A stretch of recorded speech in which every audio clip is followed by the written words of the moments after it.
এই জন্য রমজানে বেশি খেতে হবে এ কথাটা সঠিক নয়। 10, কাউকে দিয়ে কোরআন খতম করা, এটি একটি বিদআত।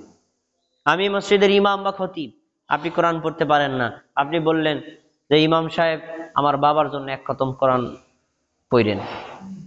তারপরে কদরের দিন ইমাম সাহেবকে 500 টাকা 1000 টাকা হাদিয়া দিয়ে দিল, কিছু মিষ্টি দিয়ে দোয়া করায় দিল। এটি আমাদের সমাজে প্রচলিত আছে না নাই?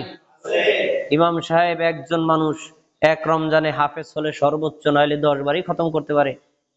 90 জনের অর্ডার নিচ্ছে, কারটা কয়জনে আদায় করবে?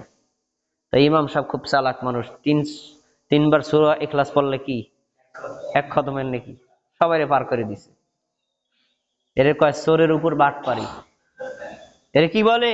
চোরের উপর বাটপারি। কোরআন জীবিত মানুষের জন্য আল্লাহর দেওয়া সংবিধান।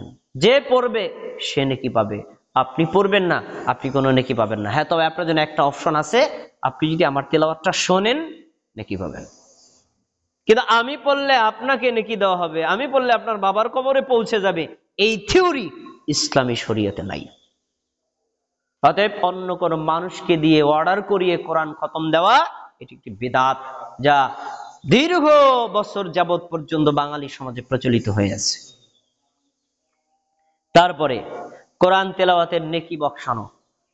ধরেন আমি আপনার বাবার জন্য তেলাওয়াত করছি উদাহরণস্বরূপ, এখন তেলাওয়াত করছি, কোরআন খতমও করছি, এখনো পর্যন্ত নেকি যায় নাই, তো কি করতে হবে? এখন মিষ্টি আনতে হবে, লোকদেরকে খাওয়াইয়া হাত তুলে মোনাজাত করতে হবে, এরপরে কবরে যাবে। এই জন্য নেকি বকশানো হয়। আর সব বকশানো যায় ঠেকে কদরের রাতে, 27 রাতে, সেদিন ওই দিন যায় ঠেকে। এই নেকি বকশানো এটি বিদআত। আমলের নেকি বকশানোর কোন দলিল কোরআন হাদিসে কোথাও নাই, কিন্তু এইভাবে আছে।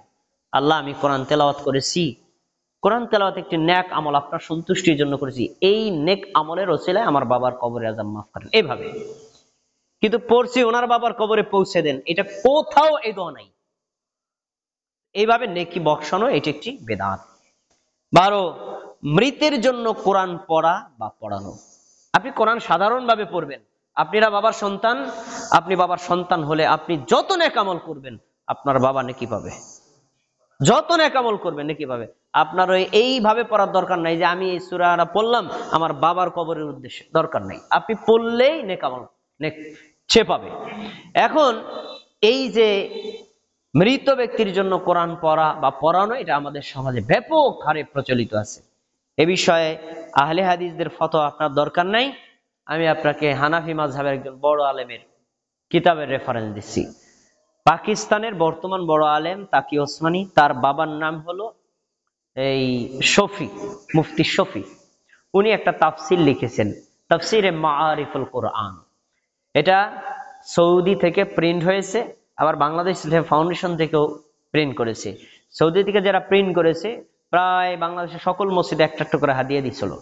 ওইটার 35 নম্বর পৃষ্ঠায় সূরা বাকারার 141 নম্বর আয়াতের ব্যাখ্যায় উনি উল্লেখ করেছেন, একেবারে ওনার শব্দটা এরকম যে মৃত ব্যক্তির ইসালে সওয়াবের উদ্দেশ্যে কোরআন খতম করানো নাজায়েজ।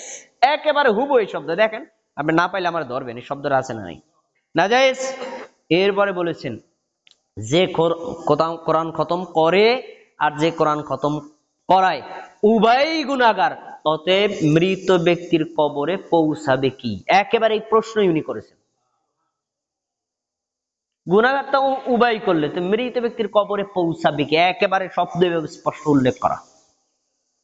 অতএব আপনার বাবার জন্য আমাকে দিয়ে কোরআন খতম করাবেন, আমার 1000 টাকা হাদিয়া দিবেন, আমাকে মুরগির রান খাওয়াবেন, আপনার বাবার কবরে পৌঁছে যাবে, হানাফি মাযহাবের আলেমদের তাফসীর থেকে দেখে নেন।